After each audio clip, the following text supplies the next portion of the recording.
Hi friends, আমি প্রদীপ। আপনারা দেখছেন প্রদীপের প্রেয়ার।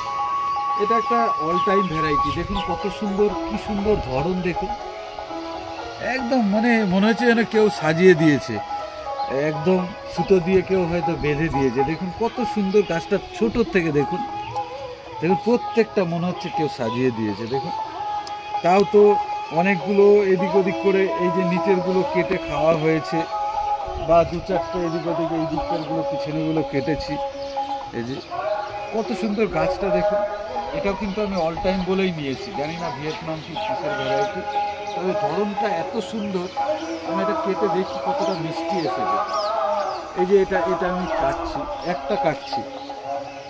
অল টাইম ভ্যারাইটিগুলো আমি ইচ্ছা করেই রাখি, যাতে আমার গাছে সবসময় এই যে যথেষ্ট রস। কিন্তু দেখুন এখনও পুষ্টতা, মানে এখনও হয়, ম্যাচিওরিটি আসেনি, কিন্তু এখনও ম্যাচিওরিটি আসেনি, কিন্তু দেখুন কত রস। দেখুন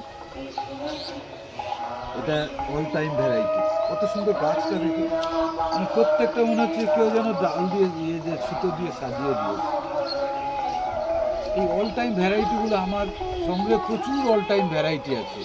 এবার কোনটা কি মিষ্টি আসবে সেগুলো দেখবো, দেখে যেটা একটু ভালো হচ্ছে সেইগুলোকে রেখে বাকিগুলো আউট করে দেবো। তবে এটার যে ধরন ক্ষমতা, আমি খেয়ে দেখি কতটা মিষ্টি আছে। তবে দারুণ, আমার এই গাছটা দারুণ লাগে। আরও গাছ আছে, সব গাছই প্রিয়, কিন্তু দেখুন কত সুন্দর, দারুণ ধরে, মানে কত একদম সুতো দিয়ে টাঙা, মনে হচ্ছে বেঁধে দিয়েছে। প্রতিটা ডগায় ছিল। এবার ছোট গাছ তো, একে নিউট্রিশন ম্যানেজমেন্টটা একটু ভালো দিতে হবে। আর দেখি, এটা এখনো তো কিছু হয়নি, দেখি একটু মিষ্টি, কতটা মিষ্টি হয়েছে একটু দেখি। যদি টক হয় তাহলে আর তো ভালো লাগবে না।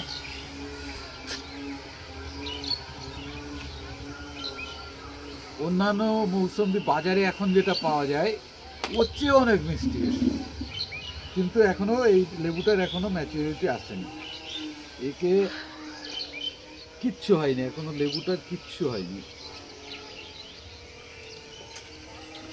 মানে এখন যে বাজারে যে নতুন লেবু উঠেছে ওর চেয়ে অনেক গুণ মিষ্টি বেশি।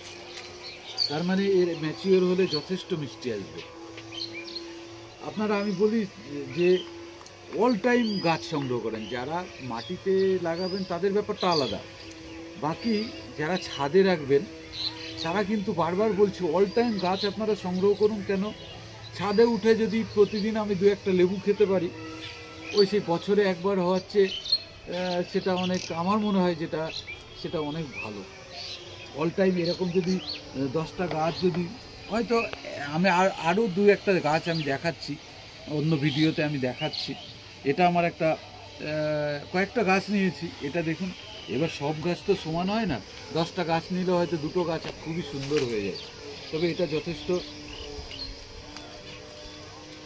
মিষ্টি, মানে কাঁচা এখনও। দেখুন ভিতরটা দেখেই মনে হচ্ছে এখনও কিছু হয়নি, তবুও বলছি দারুণ মিষ্টি।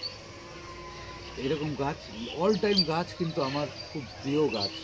অল টাইম গাছে ফল ফলে থাকবে, ছাদে এসে খাবো। আর এই একবার হয় সেটাও রাখতে হবে অবশ্যই। বাড়িওয়ানটা আমার খুব পছন্দের একটা জাত, কেন যতই রস শুকাক, কিন্তু বাড়িওয়ানের একটা টেস্ট আলাদা আছে।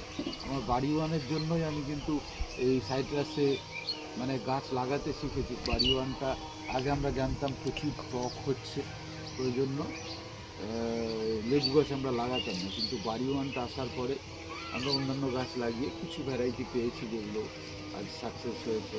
তবে আমি তো আর অভিজ্ঞতাটা আমার জাস্ট একটু শেয়ার আপনাদের সঙ্গে। এইসব গাছগুলো লাগা, দারুণ গাছ। এও হয়তো জানি না, হয়তো কোথা থেকে এসেছে, ভিয়েতনাম হোক আর যেখান থেকে হোক, আমি অল টাইম বলে সংগ্রহ করেছি। বাউথ্রি সেটা তো আছেই, এর চেয়ে একটু বড় হয়, কিন্তু এটা একটু এই সাইজে, এর চেয়ে বড় হয় না, তবে যথেষ্ট মিষ্টি। আর আমি আবারও বলছি, আমার খুব ভালো লাগে এইগুলো। কিছু গাছ, নতুন গাছ আরও সংগ্রহ করি, সেগুলো লাগাই, দেখি তারপরে কী হয়। আর আপডেট এরকম আরও কিছু গাছ আছে, সেগুলোর আপডেটও দেবো। দেখবেন ভিডিওটা। আজ এ পর্যন্তই। আমি প্রদীপ। জয় গুরু।